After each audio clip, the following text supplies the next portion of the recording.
Olá, caros amigos do YouTube, eu sou Kátia Magalhães, sejam todos muito bem-vindos ao canal Chá com Debate, seu espaço de interlocução livre e democrática na internet. Até que, enfim, ocorre um fato nesse país digno de comemoração. Ontem, a diretoria da Anvisa aprovou por unanimidade o uso emergencial de duas vacinas, a Coronavac e a vacina da AstraZeneca Oxford. Confesso que essa deliberação unânime da Anvisa me surpreendeu positivamente, sobretudo em dois aspectos. O primeiro foi a riqueza de detalhes técnicos, a forma muito responsável, muito séria, como os expertos, os diretores da Anvisa esmiuçaram os princípios de cada uma das vacinas e souberam explicar com palavras bem compreensíveis a qualquer leigo, souberam explicar a razão pela qual estavam autorizando aquele uso.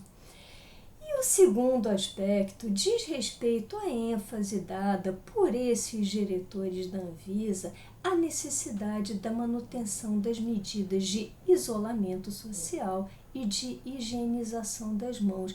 E não só, os diretores da Anvisa fizeram questão de frisar que o tal tratamento precoce, tão preconizado por pessoas bem ilustres no nosso país, ainda não tem eficácia científica comprovada.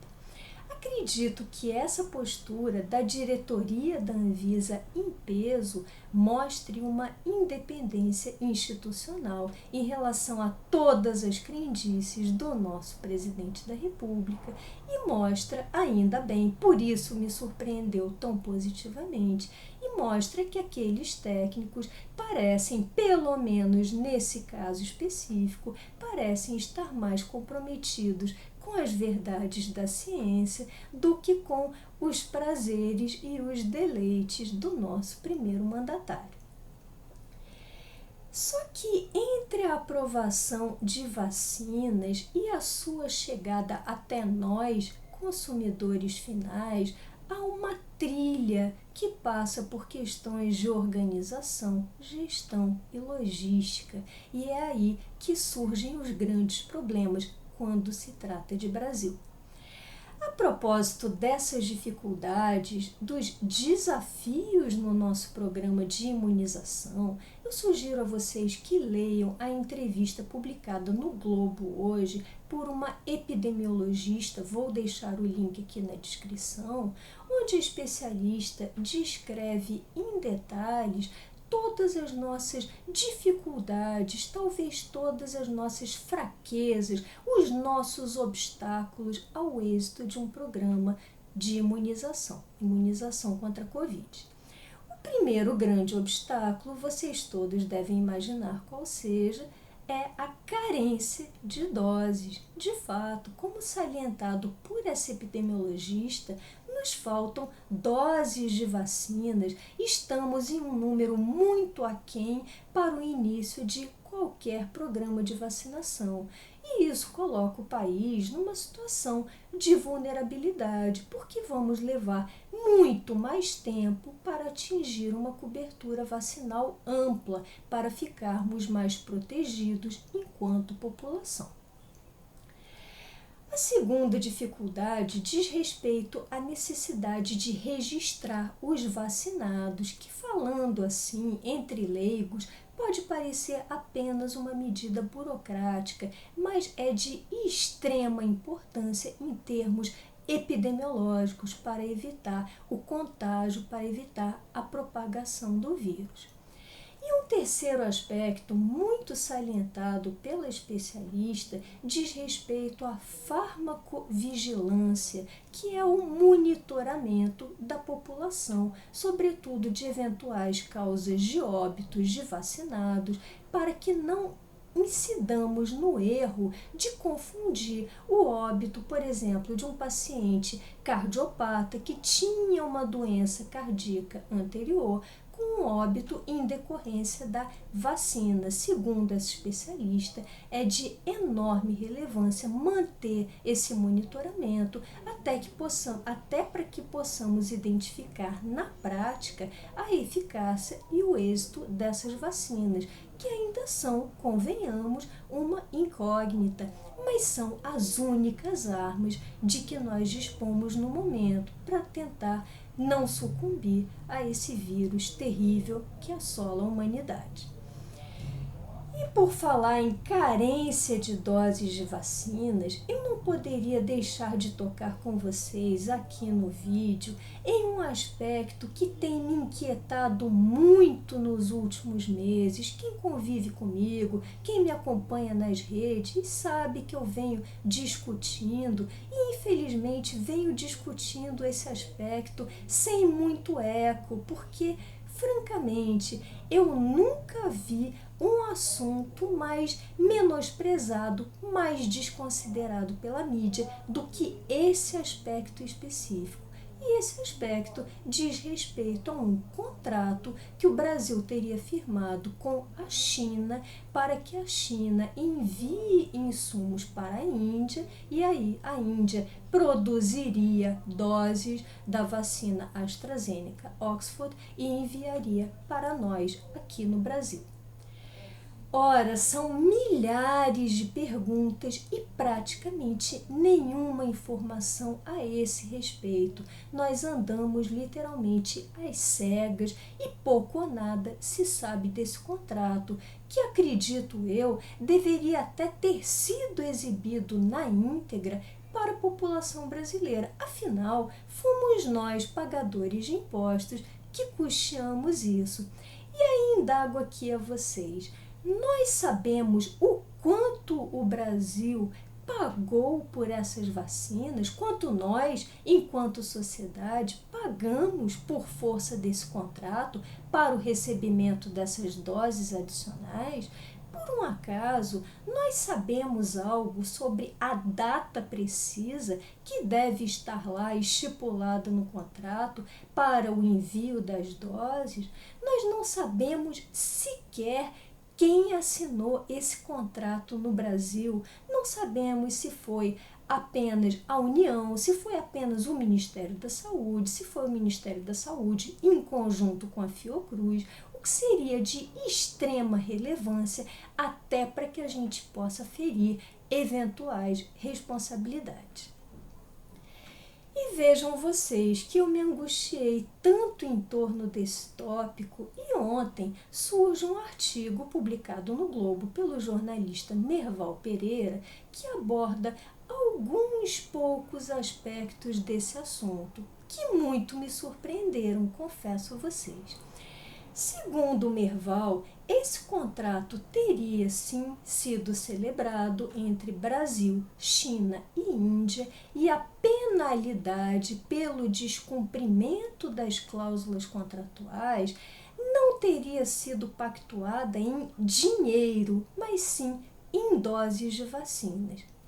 Se Merval estiver certo e traduzindo todo esse juridiquês, imaginem que 3 partes firmaram um determinado contrato e a sanção à parte que não vier a cumprir o contrato vai ser em doses de vacina. Logo, num bem extremamente escasso entre nós, que a humanidade inteira está buscando para salvar suas vidas. E aí pergunto, por que será que esses países não estipularam essa sanção, ou como a gente diria em direito civil, essa cláusula penal no contrato, em dinheiro, em valores pecuniários? Por que celebrar uma sanção em doses de vacinas? Isso faz algum sentido para vocês? Para mim, não faz nenhum.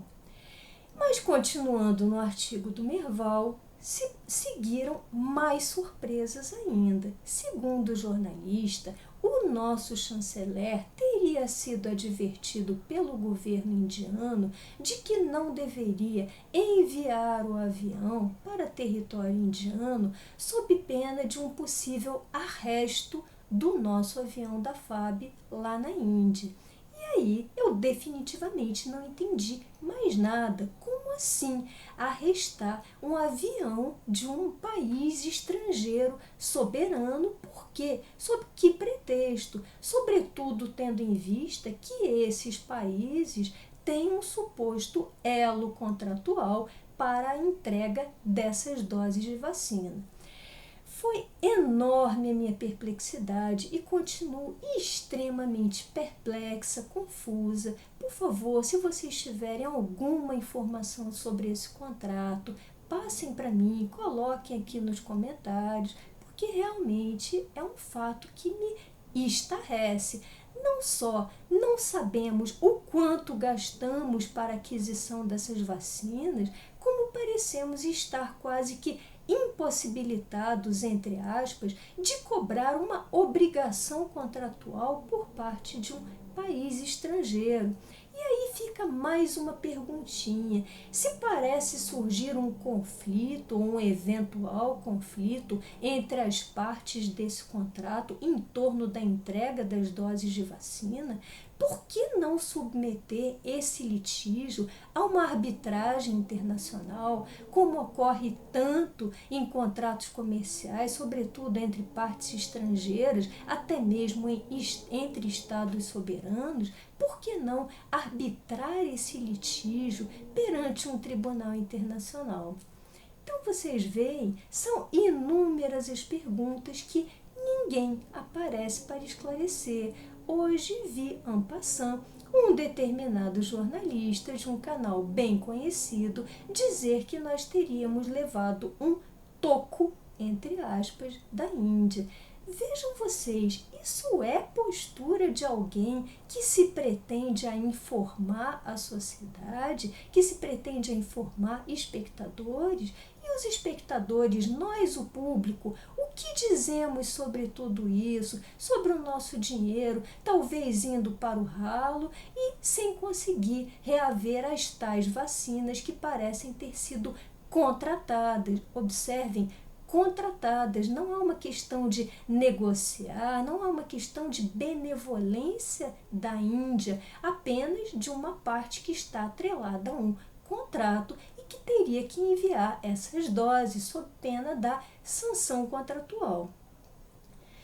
Então, pessoal, aonde eu queria chegar com tudo isso? Talvez me suscitar um questionamento e pensar junto com vocês se no nosso país os nossos líderes, os nossos gestores ou pseudo-gestores não são, na verdade, apenas uns bravateiros, pessoas que ficam perdidas em retóricas inúteis, em verdadeiras guerrinhas políticas. Ontem vimos, só abrindo um parêntese, ontem vimos um episódio grotesco protagonizado ainda nessa guerrinha Dória-Bolsonaro, protagonizado pelas narrativas criadas tanto por Dória quanto por Pazuello, e ambos entraram praticamente no mesmo horário diante do público em entrevistas coletivas, cada um, é claro, vendendo a sua narrativa, buscando fazer muito populismo. Mas quando vamos analisar as questões muito prosaicas, as questões rotineiras, como, por exemplo, distribuição de doses, de onde virão as doses, quanto nós pagamos e ainda vamos pagar por essas doses, isso são questões bem prosaicas, não são questões pertinentes à retórica, à politização e muito menos à ideologia. São questões que diriam respeito à gestão, mas que afetam diretamente a nossa vida diária. Essa é a diferença entre termos apenas uma autorização em abstrato da Anvisa e termos efetivamente a vacina na porta de casa disponível para cada um de nós. E aí, pessoal, vocês percebem a enorme importância de começarmos a eleger para o espaço público, sobretudo para os cargos de executivo, de começarmos a eleger bons gestores, pessoas que efetivamente saibam administrar e que estejam interessadas em solucionar essas questões prosaicas do dia a dia e não a se perderem em retóricas vãs. Vamos pensar muito a respeito. Ainda temos praticamente 2 anos até as eleições de 22.